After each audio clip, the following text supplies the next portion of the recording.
Hi everyone, I'm Drunvalo Melchizedek, and we're here today for questions and answers again. And only this time we're going to do it a little differently. We're going to actually use YouTube and email questions that you've sent in so we can see the person that's asking the question. It'll be more interesting, I think. And so the first question coming up will be in just 1 second. Hi Drunvalo, I'm Jonas from Switzerland. So first, thank you very much for the great body of knowledge and information that you provide and you share with all people all over the world. Thank you very much. We really do appreciate it. So I have a question in regard to human ascension to the fourth dimension. And you probably answered these questions in interviews before, but there's a point that I still don't have a good grasp on. And I love the point that you said no single soul will be lost during the phase of transition as the Christ consciousness grid is fully established and everything has been perfectly set up for the transition. Nevertheless, you stated in one of your last interviews that the Merkaba is a must-have to be able to move to the next dimension. So my question is, at which point do people which did not establish their Merkaba during their lifetime remember and develop it? Is it when they leave their physical body, when they die in the third dimension? Or do they first move on to the eighth overtone or the fourth dimension and remember and develop it there?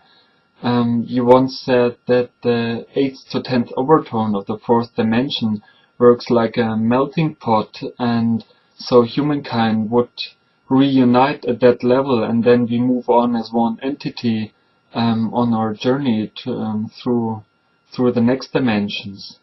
So thank you very much for elaborating this point once more, and thank you very much for all of your work. Okay, well, thank you, Johannes.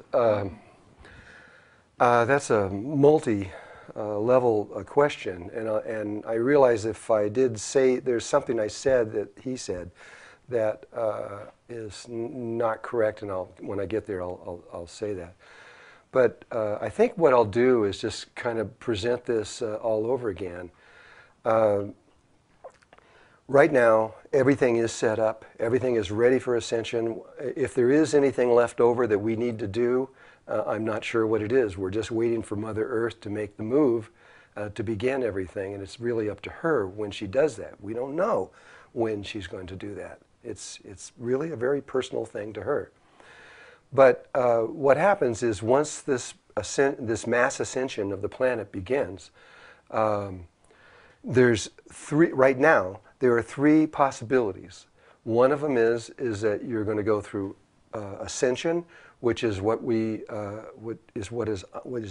I'm teaching out to the world right now, and that in that particular method, you understand how everything works within the body. You've connected your heart to your brain. All your beams of light are out. Your third eye is open, and you are functioning in a way that is really above normal human consciousness. And from that point of view, you can consciously die. In other words, when the moment is right, you simply connect all those things and you make a breath, a very special breath, which I used to call the 18th breath. It's a little more involved than that. And when you do that, you just simply disappear out of the room. I believe there's going to be a pretty good flash of light associated with that, and you're gone. And in so doing, you're going to go to the 12th overtone. He said the 8th, 9th, and 10th. If I said that at any time, it was a mistake, and I'm sorry. It is the 10th, 11th, and 12th overtone of the fourth dimension that we're going to enter into. And people that ascend are going to go into the 12th overtone. The other possibility is that you resurrect, and there will probably be many Christians that will choose that because that's what they've been taught. And it's another form of consciously dying, where you go from, you die, and in Jesus' point of view, he was, basically killed.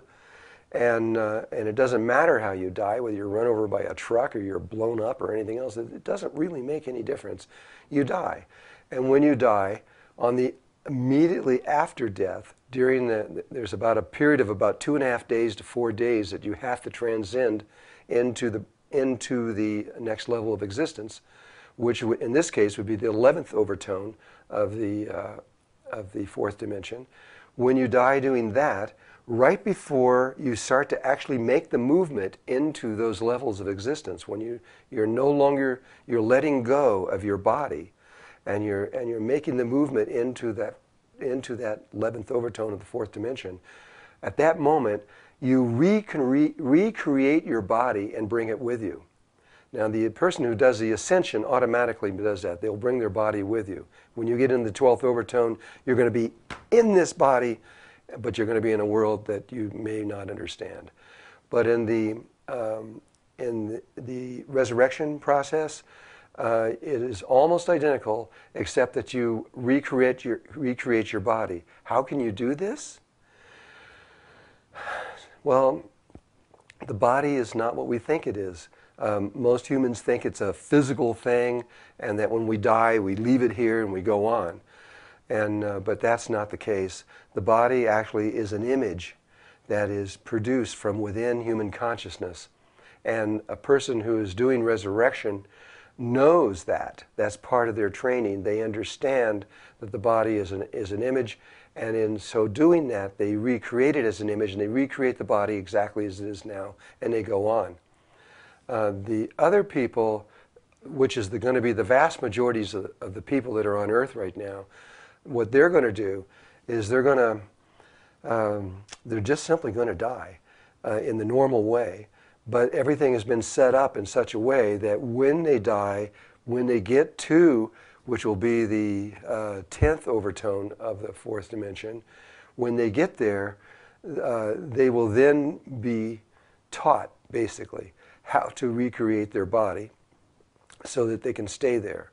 And it's a process that has not ever really been done before, but it's been done before in other areas of the universe before. It's not anything new, and they know exactly how to do it. I don't anticipate any problems in this at all. There may be a few, and if they are, those individuals will be taken care of easily through the higher intelligence that will be helping them through this process. There's one last area of that question that you asked, and it has to do with the Merkaba. Just to get this clear, in order to ascend, you must have your Merkaba. If you don't have that, you can't ascend. It's also true with resurrection. You must have the Merkaba knowledge and your Merkaba put around you in order to resurrect. I know the Christians don't talk about this, but Melchizedek consciousness knows that that's true. You can't make this transition without it. If you don't have your Merkaba with you, you can't do either one of those two things. But you know how to die. That's pretty easy to do. And in the dying process, when you get to the other end of all of this, there is going to be people there that are prepared for you, and they will teach you everything you need to know really fast. You can learn things there that would take years here, that could take seconds there. They will teach you everything you need to know really fast, and you will be able to remain there because of the work that they're going to do to solidify you through your Merkaba. Nobody should worry about this stuff. I mean, really, it's all covered. Do the best you can. Do the one that you're attracted to. If you feel like resurrection is the best one that you want to do that one. If you want to do ascension, do that one. If you're not sure what to do, go ahead and just die. It doesn't matter. It really doesn't make any difference. You're all going to end up on either the 10th, 11th, or 12th overtone, and then, like Johannes said, there's going to be a blending once we're all on the same page. There's going to be a blending of our race. I believe what happens is everybody moves up into the 12th overtone and prepares for a higher ascension beyond that. We're not going to stay just in the fourth dimension. We're going to move a lot further than that. It will take about, in human terms, about 2 years for us to develop far enough into the consciousness realms to be able to understand how to go on. But once we do start going on, we're going to go really fast. And this is exciting. I mean, this is the greatest thing that's ever happened here on Earth. And I personally, I can hardly wait for this to take place. Anyway, I think I answered that question. And so we'll go on to the next one. So I'm going to turn around and take a look at the screen. Hi Drunvalo, thanks for being who you are, doing what you do. I got a couple of questions. Question one, you said after going 4D we're headed somewhere not experienced before. Is it Trinity consciousness? Question two, a channeling from Gaia some years ago talked of the manifest and unmanifest earths. Does this relate to the inner reality and outer reality? Many thanks and much love. That's a couple pretty interesting questions. It is true that what normally happens is we go into the fourth dimension and we spend a long time there. I mean, really millions of years before we go on into the fifth dimensions or higher. This time is different because of what's going on in the entire universe, not just what's here, but what's going on everywhere. And by the way, as we make this transition into the fourth dimension, and as we make it into the fifth dimension, all the levels that are underneath us are coming up with us. We're not doing this alone. This is a universal thing that's happening all over the whole universe. But the lower levels are coming up, and to reaching into the higher levels, and from the higher levels, we're going up even higher. And so, in terms of are we going into a place we've never been before? Yes. We've been in the fourth dimension because when we die, we go into the fourth dimension, and when we resurrect, we come back from the fourth dimension back to the third to get another body so we can try this all over again and learn how to die consciously. This is the end of this whole process. And this time, we're all going to be learning how to go up higher into the fourth dimension, understand this. Eventually, we'll all end up in this one place where we will all be on the same page, at which point we're going to go into the fifth dimension. This is formlessness. We're going beyond polarity consciousness totally, and we will become the universe. There will not be an individual in the way that we think of things now. We're going to change radically to another level of existence, and we are going to continually change over 100,000 times into other levels of existence that nobody on Earth has even any idea about. I mean, maybe somebody, but definitely governments and people like this and religions don't have any idea. And we're going into much higher levels, and from there we're going to transcend into another level of existence that is outside of all knowing from where we are now. This is a huge blessing for us. So I hope that answers your question. We are going to somewhere where we definitely have never been before. If they're saying the manifested and unmanifested Earth, there is that, but there's many ways of looking at that. You could be talking about parallel worlds, which is an idea that science has come up with, and whether or not that is actually real from a scientific point of view, they don't know. They're still trying to understand that. But from another level, from a level that we know is true, having to do with the inner worlds and the outer worlds. Right now, science has no understanding of this at all. But the stars that we see outside of when you take the Earth, here's the Earth, and you got all these stars that go outside the Earth in all directions and goes on for infinity. That is one of the manifested Earths. But inside of the Earth is another set of stars that is identical to those that are outside here, but has different laws associated with them. And in that place, there is another Earth. And I've experienced this directly, and I know it for certain, but science has no awareness of this. And there are two planets, one that we're on now, and there is another one that appears the same, it is identical, and it is interconnected. And so I don't know if that helps you at all, but that's the best I can do to answer that question. So we're going to go to the next question.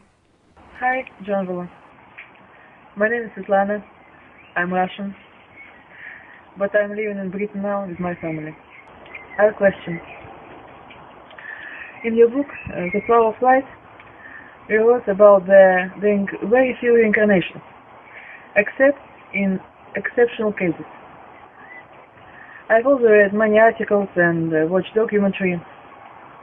At the present time, people often reincarnate consciously, and they look exactly the same like in previous lives. Could you please explain more about this phenomenon? Thank you. I wish happiness for you and your family. Thank you. If I understood this question properly, the sound was not real good. You're interested in how someone can reincarnate and come back and look exactly the same. Now, this does happen, and it happens quite often. When someone dies and they reincarnate and they come back, actually the very similar thing to what I was talking about just a little while ago. The body is an image. It is not real. That's true with the entire reality. All the stars and the planets and everything that we look out into in space is not actually there. It is a consciousness pattern created from within us. And when someone understands this, this is part of enlightenment. This is part of ascension also, that we are on the edge of understanding what that means. And when we do, our lives change forever. So when someone understands that and they get into the fourth dimension, they can come back, and very often they may create the same exact image that they had before. So they look the same. There are several people I know that have done this, and it's pretty amazing. They look exactly the same. Usually, though, that isn't what happens because the people don't understand that, and they come, and when they're reincarnated back here, they just take whatever they get, and that becomes their next body. But it is very definitely possible, and not only possible, but it happens quite often. But in order for the person to do that, this is something kind of necessary to know. In order for the person to be able to recreate their body exactly the way it was in the last time, they have to have the knowledge and understanding of how that works. They have to understand that it's an image and that they can recreate it. And that usually takes a very high person, someone who has a great deal of consciousness before they're able to do something of that nature. I hope I answered your question. So let's go to the next question. Hello, Drunvalo. My name is Jeremy. I live in Belgium, Europe. I first would like to thank you for all you give to us. It's wonderful. I have two questions. My first question is, what is the difference between the sacred space of the heart and the tiny space of the heart? Okay, let's hold that there. The question is what is the difference between the sacred space of the heart and the tiny space of the heart? They definitely are two different regions of consciousness within the heart, and one is inside of the other. So the sacred space is bigger and it's external, and the tiny space of the heart is a smaller space that's inside of that. It's actually a toroidal field. Stanford, through heart math, was able to map that. It's a magnet. There's a magnetic field that goes around the body. It's a torus. It comes from the heart. It's huge. It's about 8 to 10 feet in diameter, and that field is being generated by the sacred space of the heart. There's another toroidal field inside of that big field. There's another one that's much smaller, and that field is being generated by the tiny space of the heart.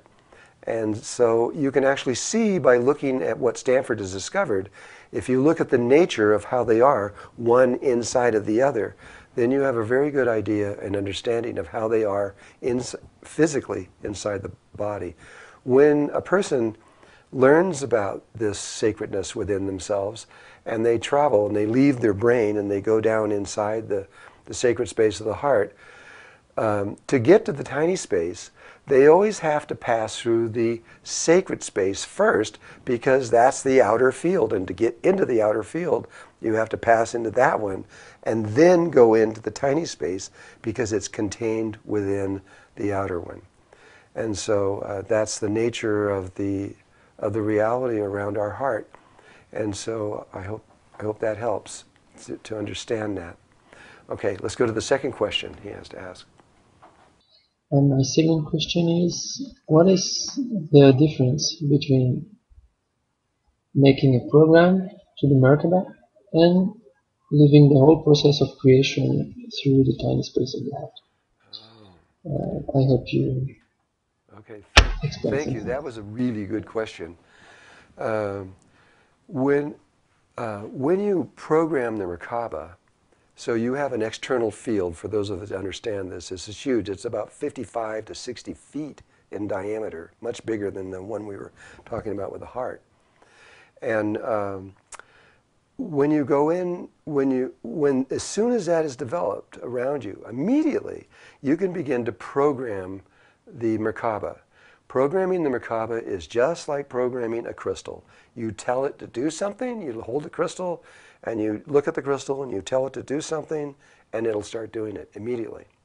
It won't give you a bad time and say, well, maybe I'll start tomorrow or anything else like that. It starts up instantly and it just starts doing it. Your Merkaba is also a crystal. It is a crystalline structure that's around your body. It's a very geometrical forms, and they're counter-rotating. You got part of them going one way and part of them going the other way, creating this field. And when you look at your Merkaba field, or you think about it, you put your attention on it, and you ask it to do something, it will. And it will just do that function. So if you ask it to block out, say, all the Hartman lines, energy field lines, say, that are in the earth that are negative for human beings, and you tell it to block those out, it just will block those out. That is the nature of the Merkaba. But when you talk about going into the tiny space of the heart and creating, that is an entirely, totally different thing. In there, you must have your Merkaba in order to do that, and so the person has already developed that and already understands it. But to go into the tiny space of the heart, that is where all things in existence came from. Everything that has an existence came from the tiny space of your heart, because your heart is one with all the tiny spaces of all living things that have hearts in existence. And that is where all creation came from. And so that's a whole different process. It would take a long time to explain that process, but it is a creation process. And so from there, you can create things out of nothing. Look, the CD, The Secret, that was developed and went around the world and made over $1 billion, just about. A lot of money. I don't know how much it was. It was outrageous. That gave you a way of creating from the brain, which is extremely dangerous. And anyone, even if you've learned how and you know how to do it, I tell you right now, don't do it. You're going to be sorry. Because whatever your brain is polarized, and whatever you create from your brain is going to You're going to get what you want if you understand how creating from the brain works, but you're going to get what you don't want coming back from here, and it does not make it worth it. It is a very poor way of creating. But if you create from the heart, it is a unity consciousness field. It does not create both a positive and a negative field. It only creates the positive field, and you can create from there all you want. It's okay. If you do create from the tiny space within your heart, that is a proper way of doing it, but it is not the same as creating from the Merkaba. The Merkaba doesn't create things; it just simply will do things for you. It will protect you. It will give you. It will simply do things that you want it to do for you, but that's not creating. That's just like it's like a servant or someone that is helping you. When you're creating from your heart, you are actually taking from the void and creating something that has never existed before and bringing it back out into reality. And it's a totally different thing. Science sees that's how the entire universe came out of a speck so small that it cannot even be seen, and it came out of the void, and the whole universe came out of that. Now, you can continue to use that process on smaller levels if you so wish, and if you really truly understand what you're doing. Okay, let's go to the next question. Hi, I have a question. I got a bodywork reading the other day, and I was told that I had several spirit guides that were not human, and they were Arcturian. And I can't find any information about the Arcturians. Can you give me some? Okay. Well, the Arcturians are one of the energy fields, star systems that are connected to Earth. There are many others. The primary one is Sirius and then the Pleiadians. These are the two that most people have a connection to. The Arcturians are a little different. They are far more advanced than the Sirians, and the Pleiadians at this moment are just learning how to go into the levels of consciousness that the Arcturians have been in for a long time. And so from this point of understanding, the Arcturians are much higher. And they don't usually work with too many people on Earth because if they're working with you, you must be a pretty advanced soul because the kinds of things that they're involved in they're light beings. They function from a level that we can't really discuss very much because it's outside of human understanding. Even if we did put it into words, it still wouldn't mean much. And so they are creators. Like we can say that they are creators functioning from the void that are able to create their realities as they go, second by second. Every breath that they're breathing, they are creating the entire reality. And they know it, and they're fully aware of it. And they know how to do it. So if this is true, and the reading is true, this is a great blessing to have the Arcturians work with you. So I hope that helps you. Okay, that's the end of the questions this time around, and thank you very much. But I ask you, please send more questions. We only got a few this time, and we would like to have a lot more, so we can have a better and longer show for you. Send your questions, put your questions on YouTube, and we'll take them off of there, and we'll get them from there. I've been asked to give a few announcements, and these are just some simple things for you just to understand what we're going through here and what we're trying. We're constantly working to give more and more to you all the time, and to make it better and just better for you. In the future, we're going to put foreign subtitles on these questions and answers and everything that we do video for you. We're going to begin with Spanish. That's all we can do right now. And slowly we'll work into other languages. Also, there's the conversation shows that I'm beginning to create through this filming studio. And the very first one is with Cal Garrison. And that show is now available on drunvalo.net. You can go on there to get to this. I'm going to tell you now, we have to charge a little bit for that one because of the costs of putting these things on. I'm going to give them free to you whenever I can, but some of them, a few of them that take more production and time, we will, but it'll be cheap. It'll either be $1.99 or 99 cents or something like this.